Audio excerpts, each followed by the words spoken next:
नमस्कार दोस्तों, इस वक्त की बड़ी खबर आ रही है जम्मू कश्मीर से, जहां पर जो 3 आतंकवादी मारे गए हैं, जो इंडियन आर्मी की जो ऑफिशियल ट्विटर हैंडल से ट्वीट भी किया गया है, उनमें से एक आतंकी की पहचान मूसा के तौर पर हुई है। ये वही आतंकवादी है जो पहलगाम हमले में शामिल था। आपको बता दूं, पाकिस्तानी फोर्स का एक कमांडो था और इसको ढेर कर दिया गया है।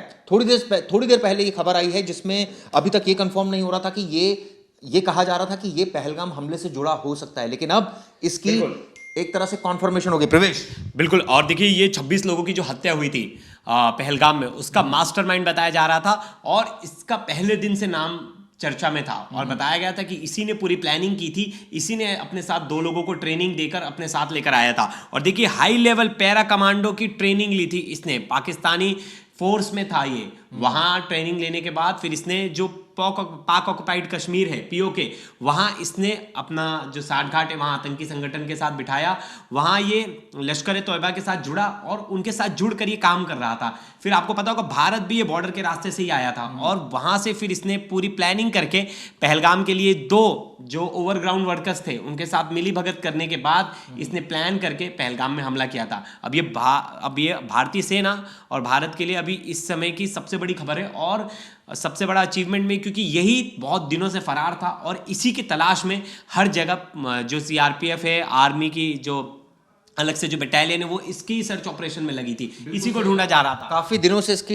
इसको एनआईए की टीम भी ढूंढ रही थी और इसको बाकायदा जो 3 आतंकवादियों के जो स्केच जारी हुए थे, उनमें एक स्केच मूसा का था जिसको अब ढेर कर दिया गया है। आपको बता दूं, इसके बारे में थोड़ी और जानकारी निकलकर सामने आई है।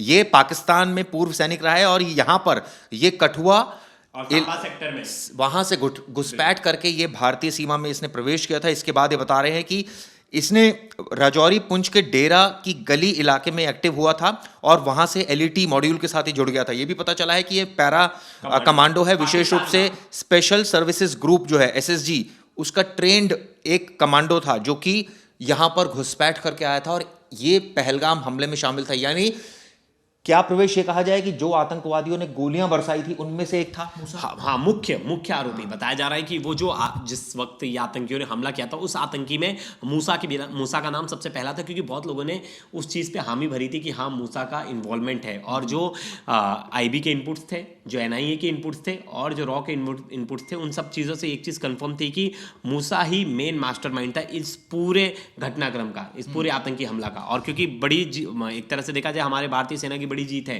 क्योंकि ये आरोपी हर उस आदमी को चुभ रहा था, हर उस भारतीय को चुभ रहा था कि ये अभी तक मुख्य आरोपी है, कैसे फरार है और कहां छुप के बैठा है। और जिस तरह जो इंडियन आर्मी की जो चिनार कॉर्प्स है, उन्होंने एक ट्वीट किया जिसके जरिए बताया गया इसके पास से जो आतंकवादी ढेर हुए उनके पास से क्या क्या मिला है। आपको बता दूं, अमेरिकी निर्मित M4 कार्बाइन मिली है, AK-47 मिली है, 17 राइफल ग्रेनेड मिले हैं। इसके अलावा और भी कई संदिग्ध सामान मिला है। अब ये क्लियर हो गया है कि ये आतंकवादी मूसा था, इसकी कॉन्फर्मेशन हो चुकी है। ये बताते हैं कि लिंडवास इलाके में ये 3 आतंकी ढेर हुए, जिनकी तस्वीरें भी सामने आ गई। मैं आपको साइड में आप तस्वीरें भी देख रहे हैं। ये बता रहे हैं कि जहां पर ये पूरा हमला हुआ, आपको बता दें 22 अप्रैल को 26 लोग मारे गए थे, 16 गंभीर रूप से घायल हुए थे, चुन चुन कर मारा गया था। ये जो आतंकी था, इसके जो 3 आतंकियों के स्केच जारी हुए थे, वो कौन कौन थे आपको बताता हूं। अनंतनाग का था आदिल हुसैन, ध्यान से सुनिएगा, अनंतनाग का आदिल हुसैन। इसके अलावा हाशिम मूसा इसका नाम था, यानी हाशिम मूसा उर्फ सुलेमान। और तीसरा था अली तलहा भाई। ये तीनों आतंकी थे। मूसा और अली ये पाकिस्तानी हैं। अब मूसा को ढेर कर दिया है, इस पर 20 लाख का इनाम था, ये बता। बिल्कुल। और देखिए, यदि इनाम तो पहले दिन ही एनआईए ने घोषित कर दिया था और इसके साथ ही जो वहाँ की पुलिस थी, लोकल इंटेलिजेंस पुलिस, इसके फिराक में थी, इसे ढूंढा जा रहा था।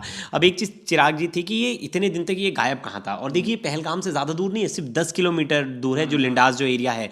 और बताया जा रहा है कि ये जहाँ छुपा था, ये जंगली इलाके में छुपा थे ये, और बहुत दिनों से ये अपनी लोकेशन को बार बार चेंज कर रहे थे, जिसकी वजह से इनको ट्रेस करना थोड़ा मुश्किल हो रहा था। ये अपना कहीं सुराग नहीं छोड़ रहे थे और इनके साथ भारी भरकम सामान था जो कि इनका आर्म्स एम्युनिशन थे।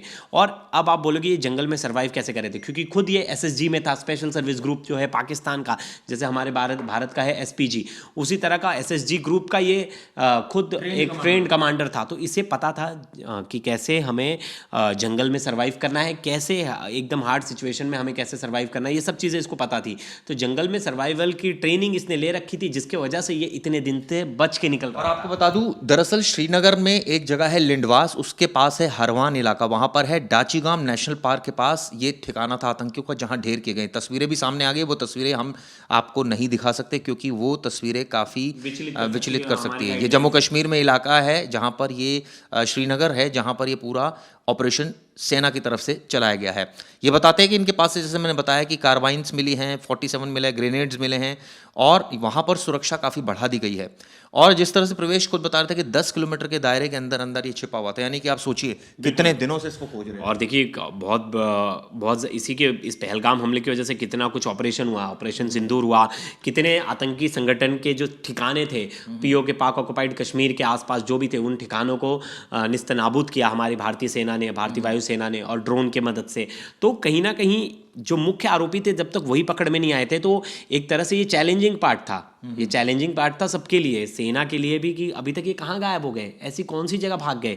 बॉर्डर से तो ये पार कर नहीं पाए क्योंकि एक इनपुट आई थी कि अभी तक ये बॉर्डर इन्होंने पार नहीं किया है। लेकिन अब जो खबर आई है, जिस वजह से पता चल रहा है कि ये जंगल में ही छिपे थे और ये छिप कर आगे बढ़ रहे थे, जिसकी वजह से इनको ट्रेस करना बहुत मुश्किल था। और अब जो खबर आ रही है, ये सेना के लिए हेड्स ऑफ है, क्योंकि सेना ने इतने दिन से मेहनत में लगी थी और सेना इतने दिन से इन्हें ढूंढ रही थी और सेना ने इन्हें अब ढेर कर दिया। अब बचे हैं 2 आरोपी, मुझे लग रहा है वो भी जल्दी पकड़ में आ जाएंगे, और बाकी जो आरोपी हैं, जो आतंकी हैं, वो भी सेना से बच नहीं पाएंगे, क्योंकि ये सेना ने एक मैसेज दे दिया है कहीं से भी। ये इसके बारे में और भी आपको ताज़ा अपडेट देते रहेंगे। ये वीडियो कैसे लगी बताइएगा। धन्यवाद।